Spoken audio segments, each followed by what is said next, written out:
दुनिया के नक्शे पर एक ऐसा द्वीप जो हजारों किलोमीटर तक फैले समुद्र के बीच अकेला खड़ा है, जहां सदियों पुरानी पत्थर की विशाल मूर्तियां किसी अनकहे रहस्य को छुपाए खड़ी हैं।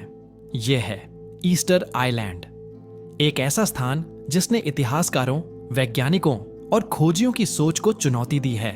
लेकिन सबसे बड़ा सवाल यह है, आखिर इन मूर्तियों को किसने बनाया, कैसे बनाया, और फिर यह रहस्यमयी सभ्यता अचानक गायब कैसे हो गई।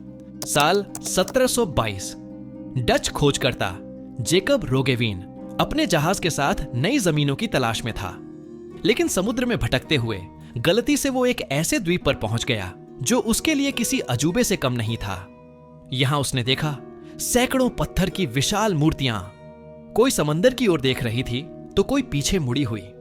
कुछ मूर्तियों के सिर्फ सिर दिख रहे थे, जबकि कुछ का पूरा शरीर जमीन में दबा हुआ था। इनकी विशेषताएं भी अजीब थीं। लंबी नाक, ऊंचा माथा, कुछ में आंखें जड़ी थीं तो कुछ बिना आंखों के ही खड़ी थीं। रोगेवीन समझ नहीं पाया कि आखिर ये मूर्तियां यहां आईं कैसे। इस द्वीप को रापा नुई कहा जाता है और यह दक्षिण अमेरिका के चिली से लगभग 3500 किलोमीटर दूर स्थित है। यहां के पहले निवासी पोलिनेशियन नाविक माने जाते हैं जो 300 से 400 ईस्वी में यहां आकर बसे। लेकिन सवाल यह है कि इतनी सीमित संसाधनों वाली जमीन पर इतनी बड़ी सभ्यता कैसे फली फूली और फिर वो अचानक विलुप्त कैसे हो गई। इस द्वीप पर मौजूद करीब 1000 पत्थर की मूर्तियां, जिन्हें मोआई कहा जाता है, इतिहास का सबसे बड़ा रहस्य बनी हुई है। औसतन ये 13 फीट ऊंची और 14 टन भारी होती हैं।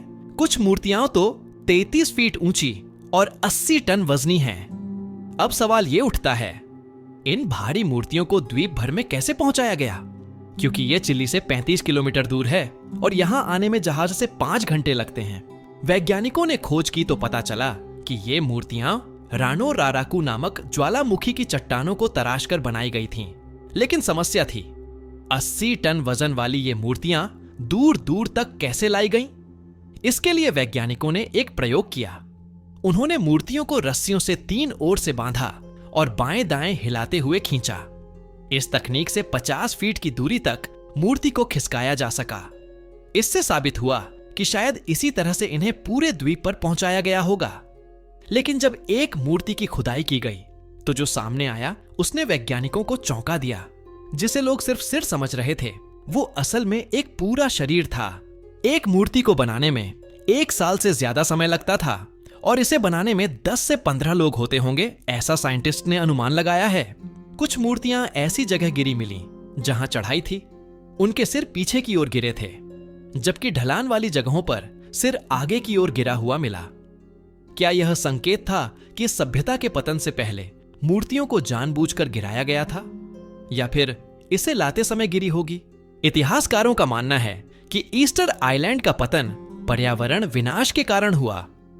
यहां कभी घने जंगल थे, लेकिन जैसे जैसे लोगों ने पेड़ों की कटाई बढ़ाई, मिट्टी का कटाव शुरू हुआ, खेती नष्ट हो गई, पानी के स्रोत सूखने लगे और जब भोजन की कमी हुई तो आपसी संघर्ष शुरू हो गया। धीरे धीरे पूरी सभ्यता खत्म हो गई और जो बचे उन्होंने इस द्वीप को छोड़ दिया। कुछ लोग मानते हैं कि इतनी विशाल मूर्तियों का निर्माण किसी बाहरी शक्ति के बिना संभव नहीं था। क्या ये एलियंस का काम था? क्या ये मूर्तियां किसी उन्नत सभ्यता की देन थीं?